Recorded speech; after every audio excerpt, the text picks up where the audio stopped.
Hoje eu gostaria de dar prosseguimento a essa série Coisas do Arco da Velha, número 2,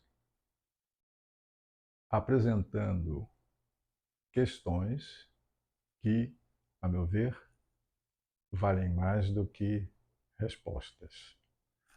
Algumas dessas questões podem estar associadas a um recente livro do Vladimir Safatli, O Alfabeto das Colisões, uma filosofia experimental para o povo, em que o Safatli afirma que a esquerda morreu e a extrema-direita é a única força real no país, segundo a entrevista à Folha de São Paulo do dia 24 de fevereiro deste ano.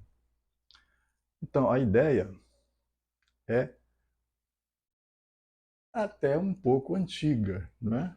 No sentido de mostrar uma rota, um caminho de estruturação da psicanálise por meio de colisões de posições diferenciadas, antagônicas, que eventualmente podem servir para uma conversa a respeito da psicanálise.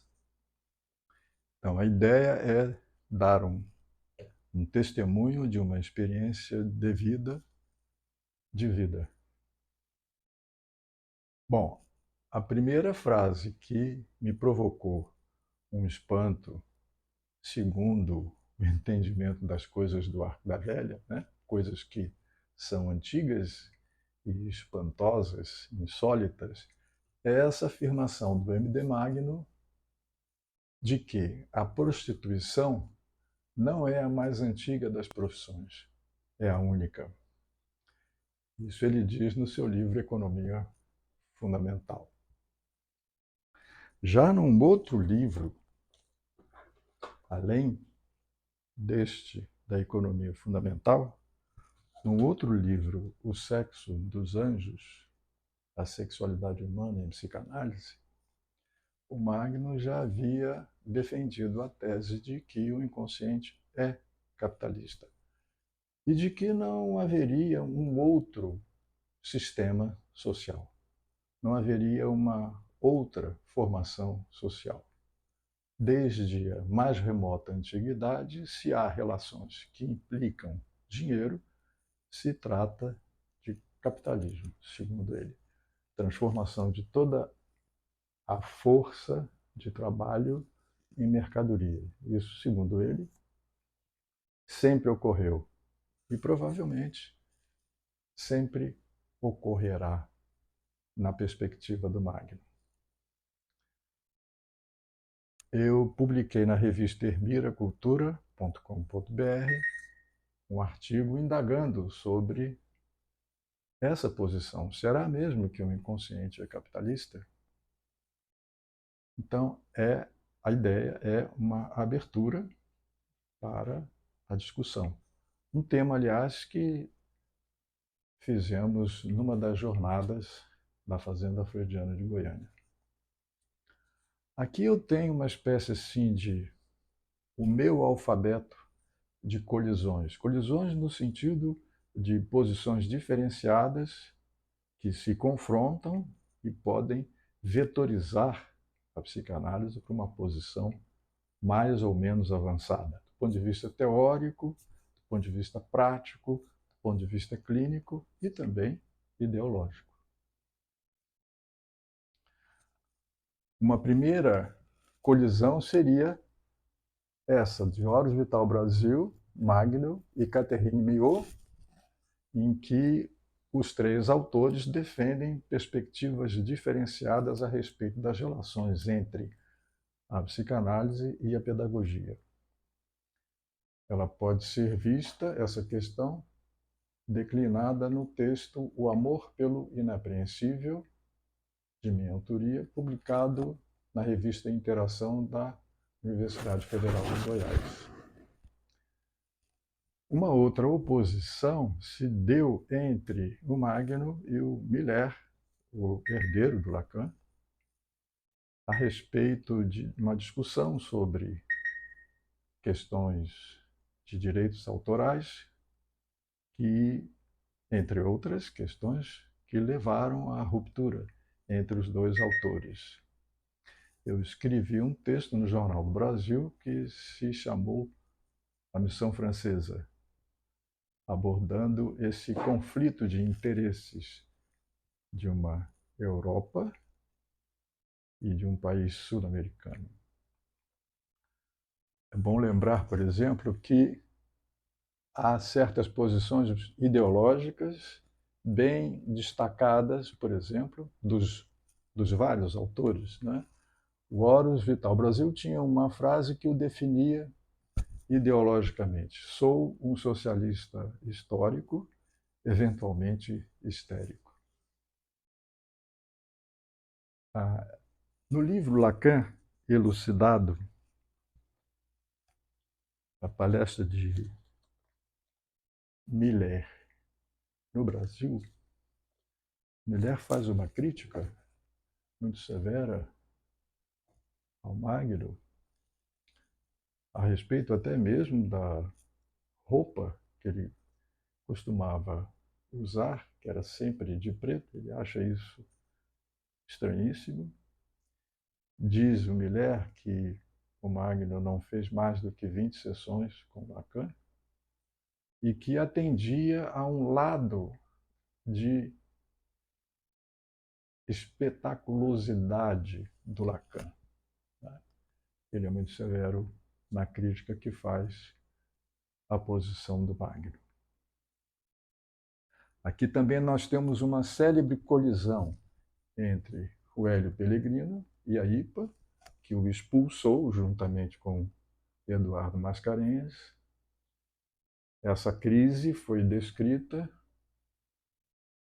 pelo primeiro artigo sobre os barões da psicanálise, que eu publiquei também no Jornal do Brasil.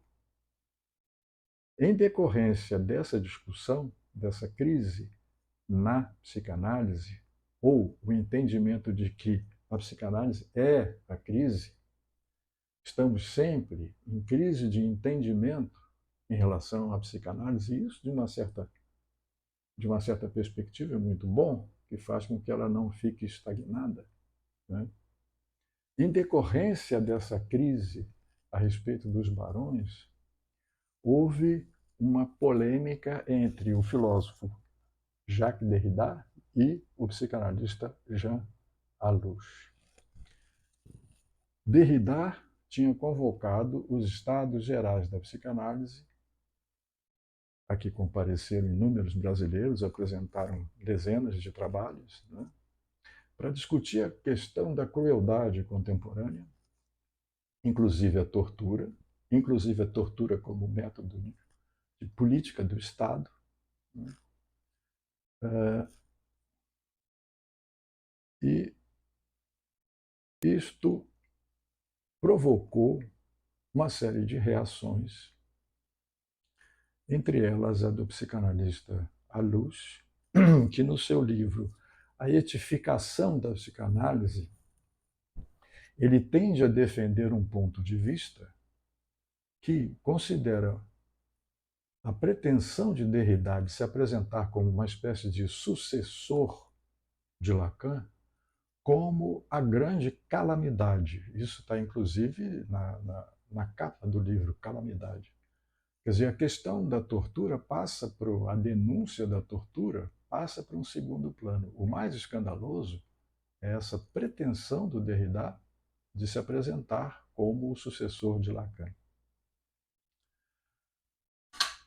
Uma outra colisão foi a minha própria em relação à Fazenda Freudiana de Goiânia, que ajudei a fundar.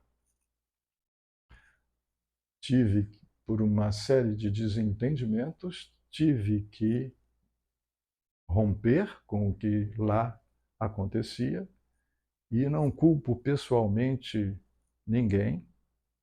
Acho que depois da minha retirada, a instituição fechou as portas. Acho que há uma série de fatores que levaram a essa conclusão, mas, a meu ver, ela se deve principalmente a um efeito É um efeito do ensino, da vertente perversa do ensino de Lacan, segundo uma explicação precisa da psicanalista Pierre Olanier. Isso existe. Uma rota de colisão que eu observo no nosso tempo acontece entre homens, mulheres e pessoas que se identificam pela sigla LGBTQIA+, etc. A questão da diferença sexual adquiriu uma tonalidade bélica. E aqui mais uma polaridade, mais uma colisão entre as questões de escravidão, de emancipação e de prostituição. Depois de algum tempo de vida, dando testemunho de uma experiência de vida e de observação, eu chego a uma conclusão que me pareceu muito difícil de admitir, mas que eu gostaria de abrir a questão para uma reflexão, uma meditação posterior, é que, na verdade, na minha opinião, ninguém quer o fim da escravidão, senão ela já teria terminado.